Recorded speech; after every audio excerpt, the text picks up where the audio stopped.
میں تو حیرت میں ڈوب جاتا ہوں جب خواتین ہاتھوں میں پلے کارڈ اٹھائے میرا جسم میری مرضی کا نعرہ لیے میدان عمل میں کود پڑتی ہے، اور پھر اس سے بڑے دکھ کی بات یہ ہے کہ ہمارا میڈیا ان کے پیچھے کسی نہ کسی انداز سے کھڑا ہو جاتا ہے اور ایک ماحول پیدا کیا جاتا ہے کہ اس کی زیادہ سے زیادہ تشہیر، میرا معاشرہ، میرا دین، میری مشرقی روایات، میرا کلچر، میرا تمدن، میری تہذیب اس کی حمایت نہیں کرتا۔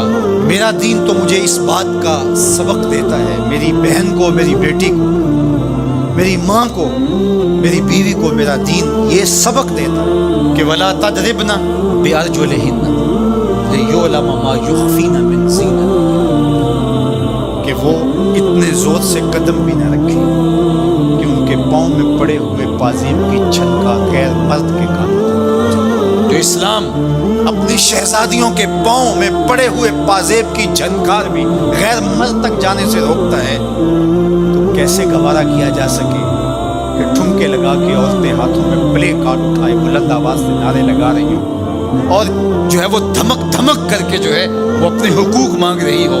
تم حقوق کس سے مانگتے ہو؟ محمد عربی نے تمہیں 14 صدیاں قبل حقوق دیے، اور اگر تم اسلام کو نہیں مانتی اور اسلام کے ضابطوں سے انحراف کرتی ہو تو تمہیں میں ایک نقشہ ماضی کا دکھانا چاہتا ہوں کہ تمہارے وجود کو بھی گوارا نہیں کیا جاتا۔ اٹھا کر کے سسکتی بچی کو زندہ درگور کر دیا۔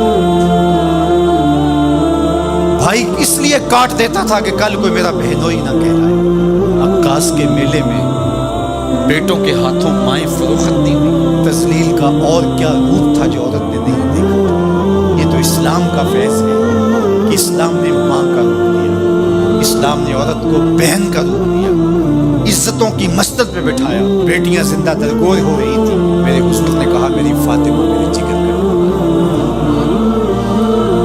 اس کو بتایا کہ تو تکریم کی جگہ پہ ہے، تو عزت کے مقام، اور حضور علیہ السلام سے سیدہ ملنے آتی، حضور اٹھ کے استقبال کرتی۔ عورت کہتی ہے مجھے حق نہیں دیا گیا جتنے حق تجھے دیا گیا۔ مرد کو وراثت میں ایک حق دیا گیا، عورت کو 2 حق دیے گئے۔ وہ باپ کی وراثت میں بھی حق لیتی ہے، شوہر کی وراثت میں بھی حق لیتی ہے، اس کو 2 حق دیے۔ تو یہ تو عزت اسلام کی دی ہوئی، یہ تو وقار اسلام کا دیا ہوا۔ اسلام نے تو تکریم کی مسند پہ بٹھایا، اسلام تمہیں عزت کے مقام پہ بٹھایا۔ تو آوارہ ہو گئی، تو ہاتھ میں پلے کارڈ اٹھائے بازاروں میں گھومنے لگی، آوارگی کو اپنا حق سمجھنے لگی۔ یہ تو نقص تھا، یہ تو جاہلیت کے زمانے کی عورتوں کا مزاج تھا۔ تجھے تو یہ کہا گیا فَلَا تَخْضَعْنَ بِالْقَوْلِ فَيَطْمَعَ الَّذِي فِي قَلْبِهِ مَرَضٌ، کہا کہ جب دروازے پہ دستک ہو یا تو فون اٹھا لے، مجبوری ہو کسی غیر مرد سے تجھے بات کرنا، تو تجھے میرا دین کہتا ہے اپنی آواز میں لوچ نہ پیدا ہونے دینا، آواز کو تھوڑا سا کرخت کر دینا، دل کا کوئی روگی تیری آواز کی نرمی سے کوئی اور معنی نہ نکال۔ تو اتنی پاک اور پردے دار ہے کہ تیرے بارے میں خیال بھی پاک رہنے چاہیے۔ تجھے دیکھ کے مرد کو ادب سے نظریں جھکانے کا حکم دیا گیا ہے۔ نگاہیں نیچی کر لو، محمد کی شہزادی آ رہی ہے۔ نگاہیں نیچی کر لو، فاطمہ کی بیٹی آ رہی ہے۔ نگاہیں نیچی کر لو، عائشہ کی بیٹی آ رہی ہے۔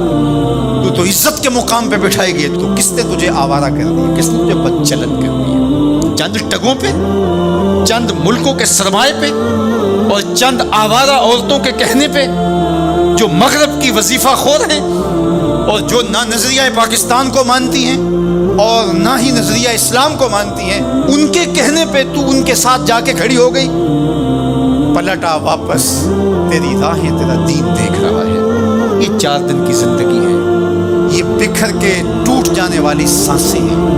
آ جا، تیرا دین انتظار کر رہا ہے، تیری نسلیں تیرا انتظار کر رہی ہیں۔ بطول باش و پنہا شو ازیں اثر کہ در آغوش شبیر بگیری۔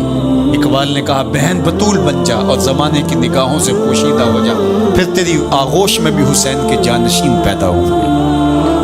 تو مغرب کی ٹینوں نہیں ہے، تو محمد کی بیٹی ہے، اور تیرا پردہ تیرے لیے بوجھ نہیں ہے، تیرے پردے کی ایک ایک سلوٹ تیری آبرو کا پیرا، تیرا برقع تیری عظمتوں کا نشان ہے جب تو برقعے میں سمٹ کر، جب تو شرعی پردے کے ساتھ ڈھیلا لباس پہن کے گھر سے کسی کام سے مجبوراً نکلتی ہے تو فرشتے بھی ادب سے سر جھکا لیتے.